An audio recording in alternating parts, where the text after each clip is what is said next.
So, I see we got a little fender bender here. You can say that again. Can you tell me what happened? Well, we were coming out of the toll booths, and this guy comes barreling out behind Mrs. Jessup here.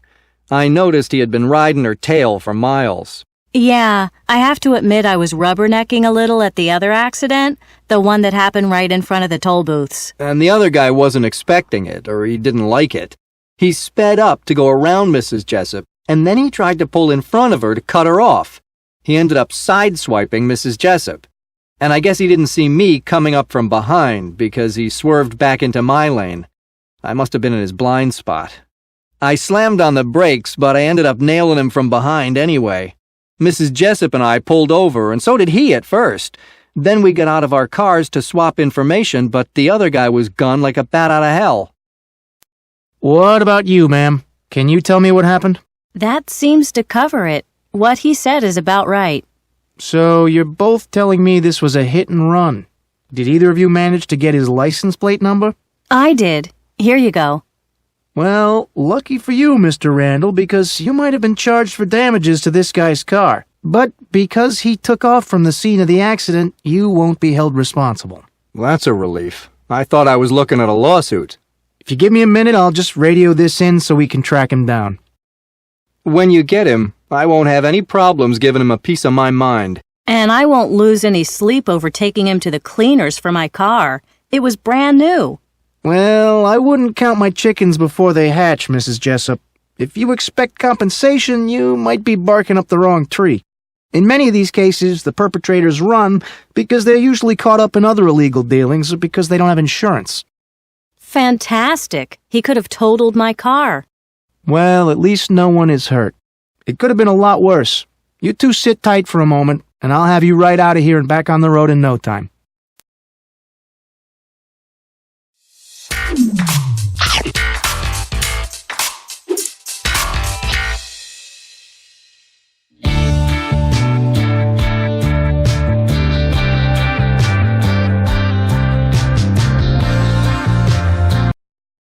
Fender bender. A car accident that causes minimal damage, usually only to the front or back bumpers.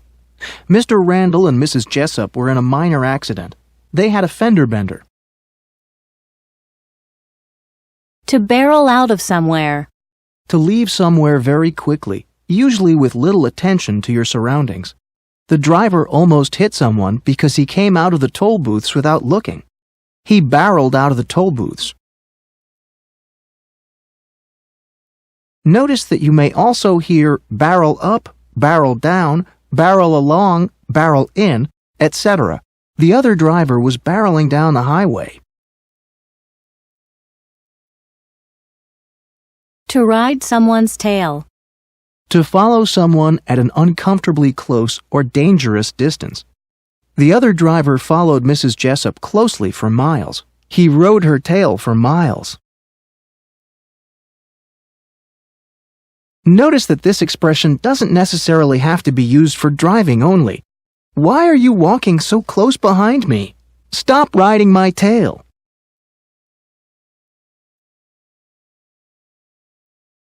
To rubberneck.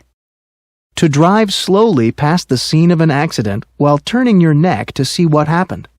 Mrs. Jessup wanted to see what had caused the other accident, so she drove slowly past and turned to look. She was rubbernecking. To speed up. To accelerate. The driver wanted to pass Mrs. Jessup, so he accelerated in order to get around her. He sped up so that he could get around Mrs. Jessup. To cut someone off. To pass in front of someone very closely and prevent them from moving ahead.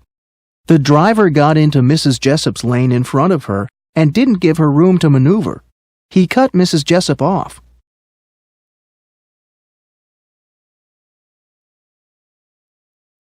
To sideswipe someone. To hit someone with the side edge of something. The driver hit Mrs. Jessup's car with the back right-hand side of his car. He sideswiped Mrs. Jessup. To come up from behind. To approach someone from behind. The driver sped up and came closer and closer to Mrs. Jessup. He came up from behind Mrs. Jessup. Notice that you can also say, come up from the side, come up from below, etc. The submarine came up to the ship from below and surprised everyone on board.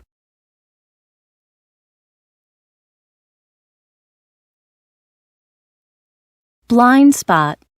A part of someone's field of vision that is obstructed so that things in this area cannot be seen. The driver looked in his rear-view mirror but didn't see Mr. Randall behind him. Mr. Randall must have been in his blind spot.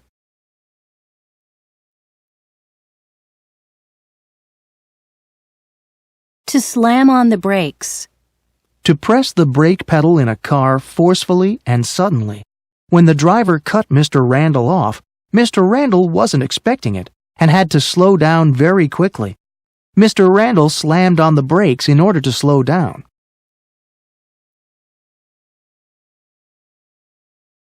To nail someone. To hit or do damage to someone. Mr. Randall couldn't avoid hitting the driver. He hit the driver from behind. He nailed him from behind. To pull over. To drive one's car to the side of the road in order to stop. All three drivers stopped on the side of the road in order to talk about the accident. The drivers pulled over in order to talk about the accident.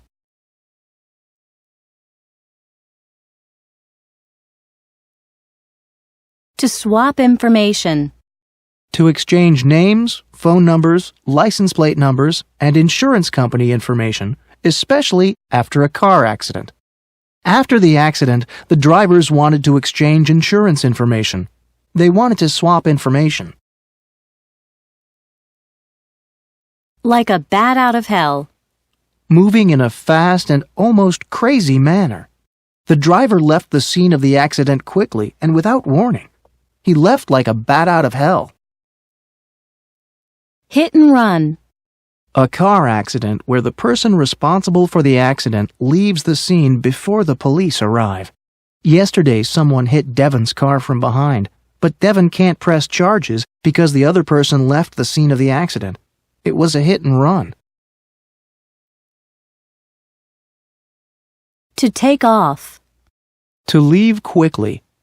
It was late when the movie ended, so Jocelyn left right afterwards without staying to talk. She took off after the movie. To be looking at. To be in a position to expect something. Keith's lawyer told him that if he were found guilty of vandalism, he probably wouldn't go to jail, but he was looking at a huge fine.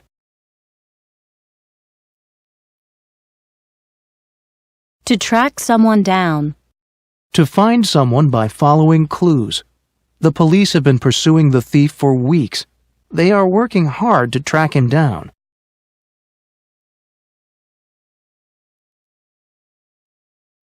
To give someone a piece of your mind. To give someone your opinion about him or her or something he or she has done. Usually it is a negative and harshly critical opinion. Renfield wants to talk to Elissa to tell her that he thinks that she was wrong to treat his friend so rudely. He wants to give her a piece of his mind. To lose sleep over something. To worry about something. To feel upset or guilty about something.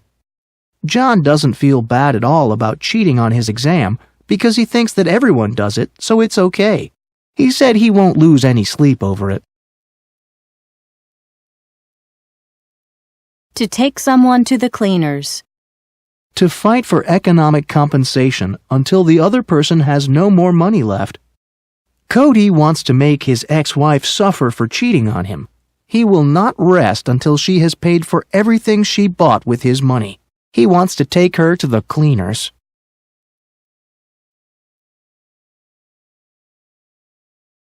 To count your chickens before they hatch. To depend on a beneficial or positive future event as if it were certain, even though it may not happen. You've already bought a new suit for the job, but they haven't hired you yet. Don't count your chickens before they hatch. To bark up the wrong tree. To be seeking something from the wrong source. To be asking for something from a source that cannot or will not provide it. Joy thinks Tom is the one who broke her laptop, but she's wrong. If she expects him to pay her for the damage, she's barking up the wrong tree.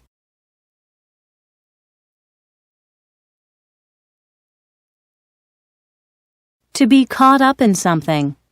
To be involved in something wrong, illegal, or unethical. John is always involved in some kind of trouble. He's always caught up in something wrong.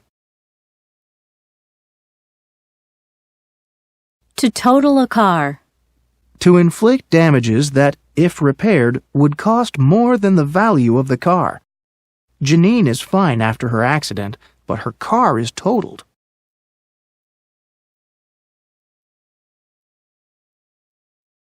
To sit tight. To wait. To be patient. Donna's kids are impatient to get to the park, but she told them to sit tight while she stopped to get gas.